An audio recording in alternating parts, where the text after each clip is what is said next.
सत्ता की लालसा और पावर की भूख वाले लोग मरने के बाद भी दुनिया वाले उन्हें याद रखें, इसके लिए लाखों जतन करते हैं। जिसे खुद के लिए स्टैचू बनवाना, एयरपोर्ट संस्थाओं और सड़क को खुद के नाम पर नामकरण कराना। इसी उद्देश्य से नेहरू गांधी परिवार ने भारत देश में सड़क, पार्क, संस्थाएं जैसे हजारों संस्थानों के नाम खुद के परिवार के नाम पर रख दिए। जवाहरलाल नेहरू और इंदिरा गांधी ने तो प्रधानमंत्री पद पर रहते हुए खुद को ही भारत रत्न दे दिया था।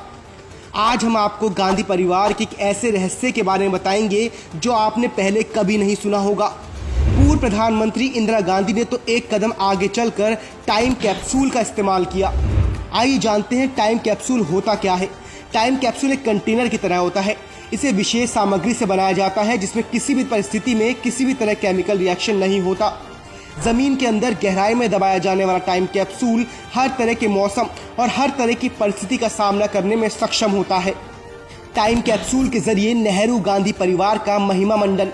पूर्व प्रधानमंत्री इंदिरा गांधी ने देश का इतिहास संजोने के नाम पर नेहरू गांधी परिवार का महिमा मंडन करने के लिए 15 अगस्त 1973 को लाल किले के सामने टाइम कैप्सूल को जमीन में दफन करवाया था।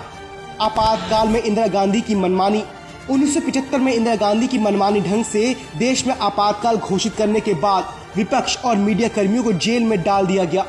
उसके बाद तो उनसे ना तो सवाल पूछने वाला कोई बचा और ना ही उनके इस कृत्य को रोक सकता था। इसलिए फिर देश के इतिहास को अपने हिसाब से लिखकर हर हफ्ते देश के किसी न किसी कोने में इंदिरा गांधी ने टाइम कैप्सूल दबाने शुरू कर दिए थे। 1977 में जब इमरजेंसी काले अध्याय का अंत हुआ और जनता पार्टी की सरकार बनी तो उन्होंने आपातकाल के समय इंदिरा द्वारा भारतीय इतिहास के साथ छेड़छाड़ कर अपने परिवार के महिमामंडन करने के उद्देश्य से दबाए गए टाइम कैप्सूल को निकाल नष्ट करने या सही जानकारी के साथ दबाने का बीड़ा उठाया।